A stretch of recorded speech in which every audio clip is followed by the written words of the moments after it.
இரவு இருள் சூழ்ந்த தென்னந்தோப்பில் ஒரு இளைஞன் உயிரின்றி கிடந்தான். அவன் வயிற்றில் ஆழமாக செருகப்பட்ட கத்தி அவன் உயிரை ஒரு நொடியில் பறித்துவிட்டது. அந்த கொடூரக் காட்சி போலீசாரையே அதிர்ச்சியில் ஆழ்த்தியது. இந்த வழக்கை கையில் எடுத்தார் இன்ஸ்பெக்டர் தன்ராஜ். 6 மாத சேவையில் 3வது கொலை வழக்கு இது.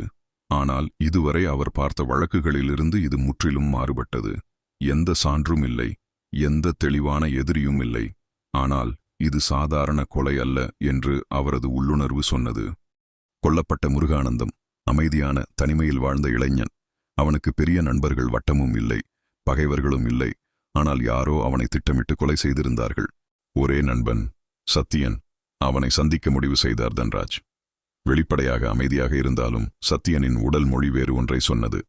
அவன் சொன்ன ஒவ்வொரு வார்த்தையும் தன்ராஜின் சந்தேகத்தை இன்னும் அதிகரித்தது. அந்த நேரத்தில் ஒரு சிறிய விஷயம், ஒரு வார இதழ், வழக்கை முழுவதுமாக திருப்பியது. முதலில் சாதாரணமாக தோன்றிய அந்த இதழின் பின்பக்கத்தில் இருந்த ஒரு முத்திரை உண்மையை வெளிச்சத்திற்கு கொண்டு வந்தது. சத்தியன் சொன்னான், அவன் அந்த நாள் எங்கும் போகவில்லை என்று. ஆனால் அந்த இதழ் சொன்னது வேறு கதை. அவன் பாலக்காட்டில் இருந்தான். அந்த ஒரு பொய் அவனை சிக்க வைத்தது.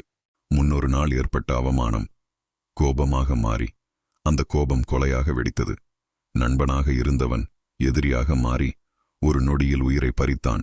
கொலை செய்த பிறகு தப்பிக்க முயன்றான் சத்தியன்.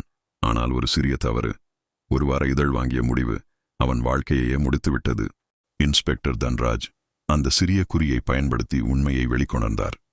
இறுதியில் சத்தியன் உண்மையை மறைக்க முடியாமல் சரிந்தான். ஒரு சிறிய சான்று ஒரு பெரிய கொலையை தீர்த்தது. நீதிக்கு மீண்டும் ஒரு முறை வெற்றி கிடைத்தது.